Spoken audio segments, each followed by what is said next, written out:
the Vatos. Thanks again for tuning into yet another video of him is coming at you live once again from San Jose, California. I am on my lunch. Man, I'm stuffed.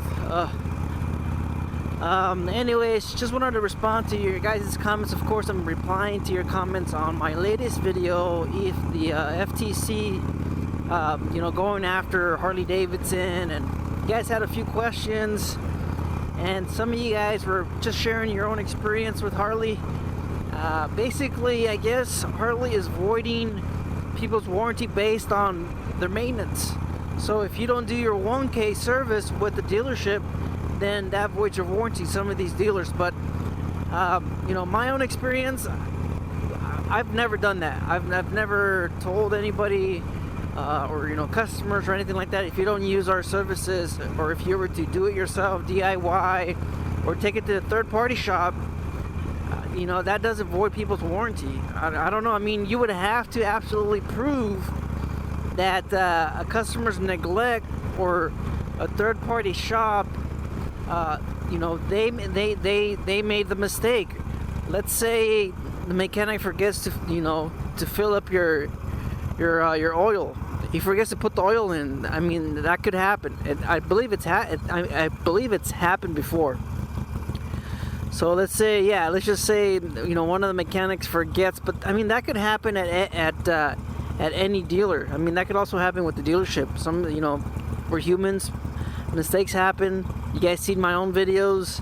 A few times where mechanics made big boo-boos on customers' vehicles, and it's happened. People forget to torque lug nuts. Wheels fall off. Customers' wheels have fallen off after getting their vehicle serviced at a dealership.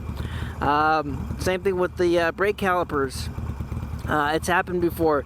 One of the mechanics forgot to reinstall the brake caliper properly, and the brake caliper actually fell on the rotor, and it completely stopped the vehicle from going. So like I said, this can happen anywhere. A couple times vehicles have fallen off lifts.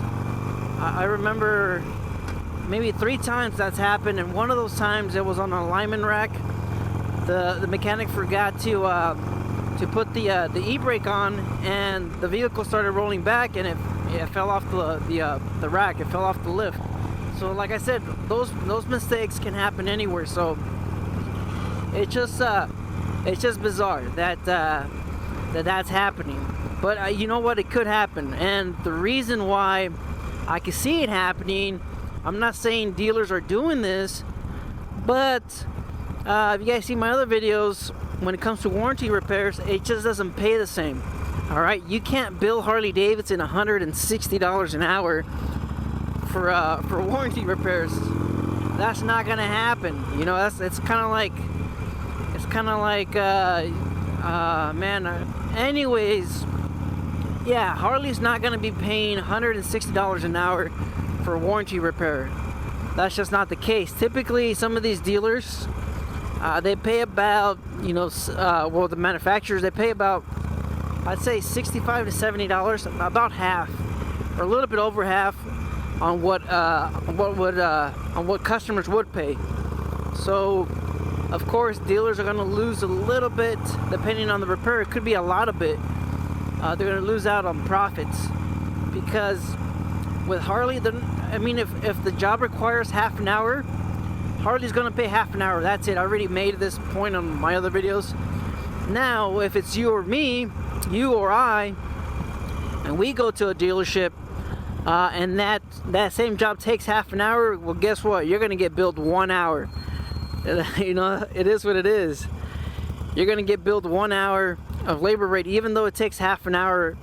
Most of these dealers are not going to be doing that. They're not going to be giving you that same rate that Harley would be paying. Like I said, warranty repairs, they pay a lot less than what a customer would be paying. So I made another point when I answered this comment. I don't know if it's coming directly from the manufacturer, if it's coming directly from Harley Davidson.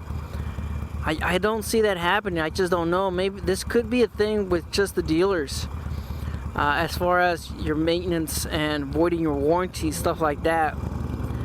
I remember on the article, you know, based off of what I was reading, I was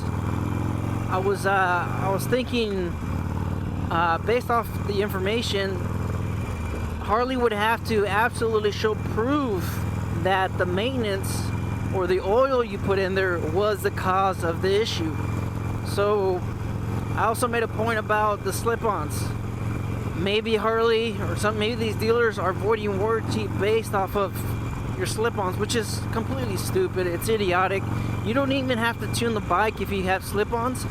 But I mean, I guess that could be happening. If people are saying that their warranty is being voided just because of maintenance, or just because DIY people are doing the 1K for you know, by themselves, and they're voiding the warranties, I'm guessing slip-ons are probably in the same category, or slip-ons, or it might be happening.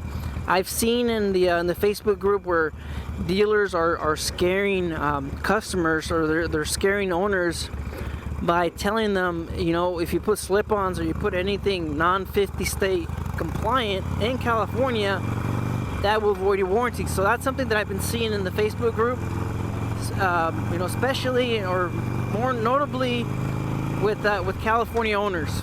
So if you put a non, you know, carb certified aftermarket part, that voids a warranty. So this could be a part of that, and it just doesn't make sense, because so it's only California, but if you're outside of California and you were to have those same slip-ons, then it doesn't void your warranty, or it only benefits the manufacturer whenever they say, you know what, we're not gonna honor the warranty because you have slip-ons. It's just BS. And if that's the case, then FTC should definitely go after Harley. But as far as the tuner, right to repair, a lot of this stuff that I went over, I forgot a couple details, of course, because like I said, I don't plan these, I don't script these, and I made 2 videos that day. So right to repair, as far as, like I said, the new tuner, I already made my points. Some of these third-party aftermarket and some of these third-party shops, they don't have the proper tools to plug into the ECU, this new one that they have on the 2021s and up. I already mentioned this. Yeah, they don't have that, and some of the parts on the Milwaukee 8s are actually patented. So if you guys see the SNS cam kit, you guys will realize, if you were to take it to a third-party shop, or if you were to take it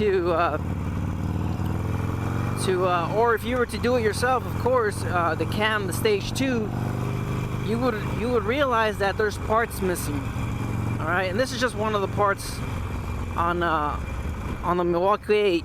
The O-ring to your oil pump is actually, there's actually a patent from Harley Davidson, and that's the reason why SNS, they don't provide you with that O-ring or that gasket that for the pump or for your cam, and that's the reason why. Yeah, it's just one of those things where you look at it and you wonder, like, why isn't SNS providing me with everything? They're giving me the push rods, they're giving you, well, you know, depending on the kit, they give you the plate kit, of course, the pump, they give you everything except for that necessary gasket that you need, or that O-ring, whatever you want to call it, gasket, O-ring, cushion, cam cushion, or whatever. And that's the reason why, is because you have to buy it directly from Harley Davidson. It's got that, it has that patent. So yeah, I'm guessing that might be part of it.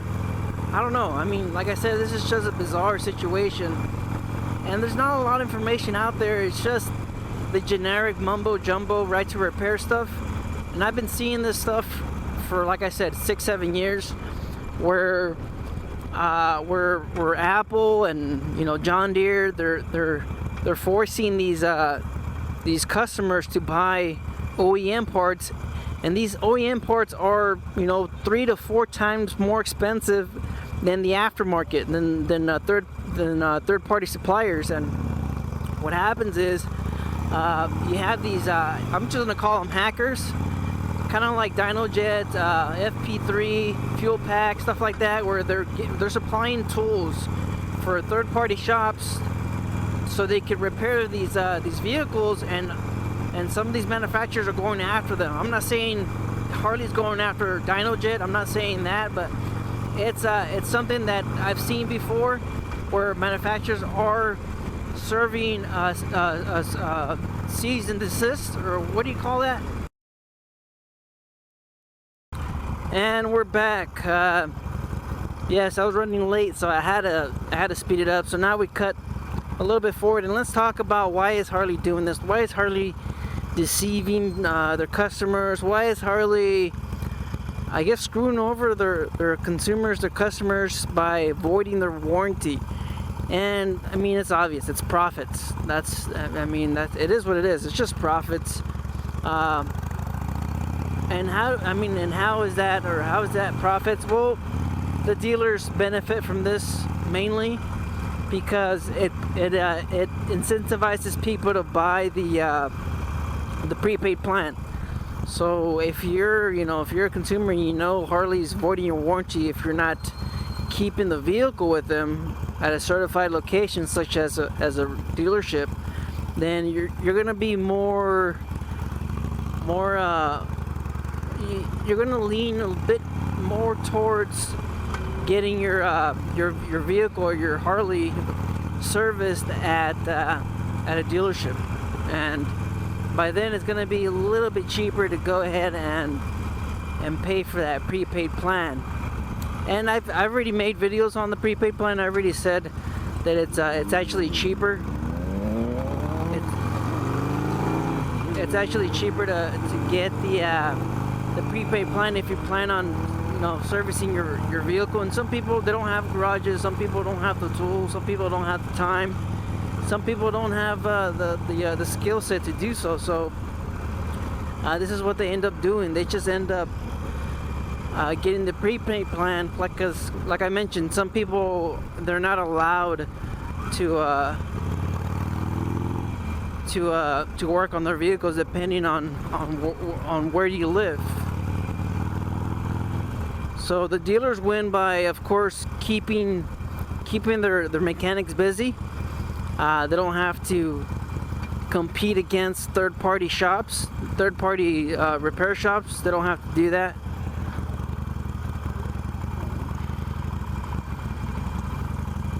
And Harley wins. Harley benefits from selling their own parts, their own OEM parts, because dealers are not going to be using aftermarket parts unless the customer requests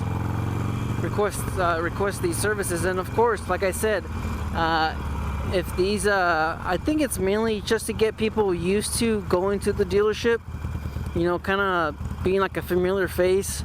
If you have that prepaid plan, it's kind of like a routine you kind of develop, and you don't find a different or another location where you can service your Harley at. But to be honest, it's a lot cheaper to do so with the third party, and it's nothing like, people, I've always said this in my videos, people always believe Harleys are the best location to bring your bike. But you guys know John Maxwell, service technician at a Harley Davidson. He started his own shop, and that's pretty much the norm at all these most of these third-party repair shops.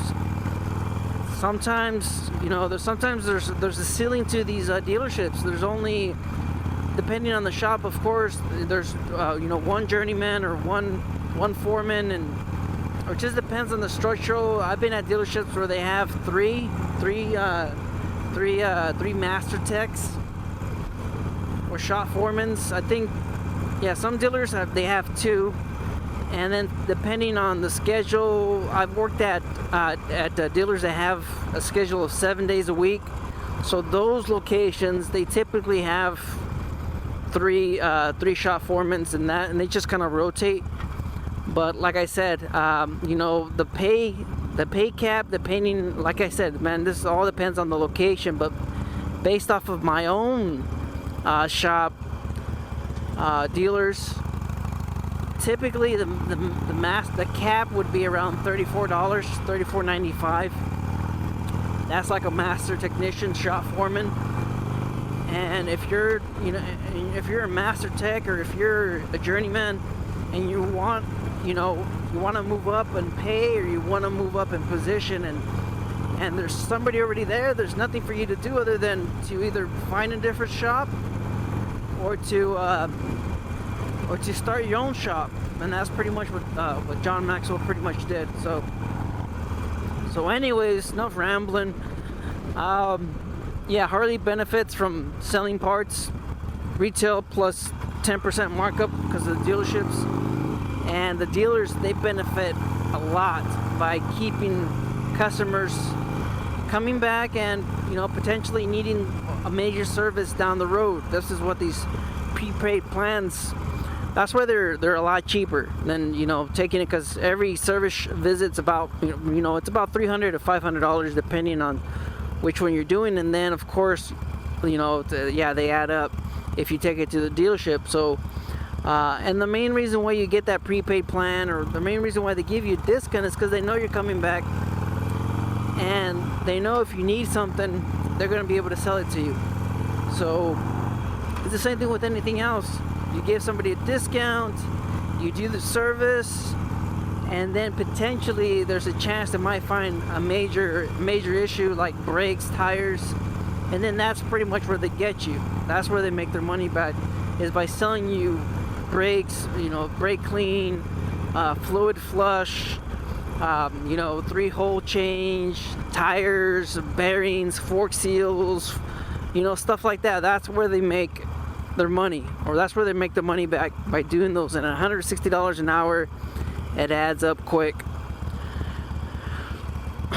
Alright, man, this video is getting kind of long. So the last question is that I got in that video was, how do you know if you have ESP? If someone's out, and those are one of the benefits. Somebody's selling their bike, it's a used bike, and the person's telling you, hey, I have extended service plan.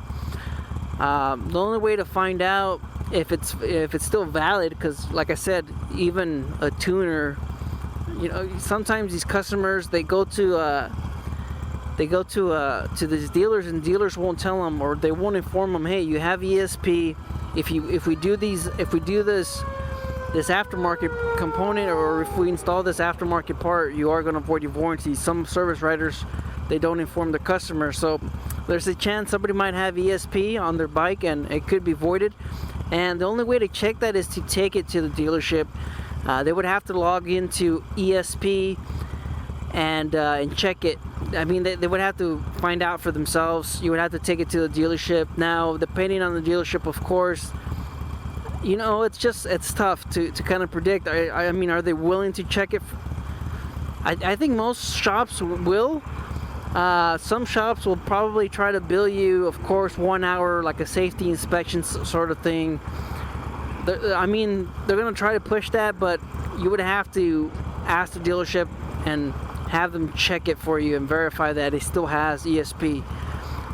Most of these dealers, I think all of them, all dealers are not connected, via network or anything like that. Yes, they have ESP. They have, these service plans, but they would have to log in and communicate with the manufacturer. A lot of these records, these services, they're not shared amongst dealerships. So if you were to service your bike, at a dealer, let's say right here, I'm going to San Jose Harley Davidson, and I were to take it to House of Thunder, which is in Morgan Hill, they would have zero record of my bike's maintenance. I mean, it's just not intertwined like that. And every dealership has a different RSS, a different operating software. Some dealers have Reynolds and Reynolds. That's what I'm used to. And some other dealerships they just have different operating software. They have different OS. So as far as your maintenance and everything else like that, it would have to be the manufacturer prepaid plan that would pretty much communicate across everything. So ESP, that's the extended service plan.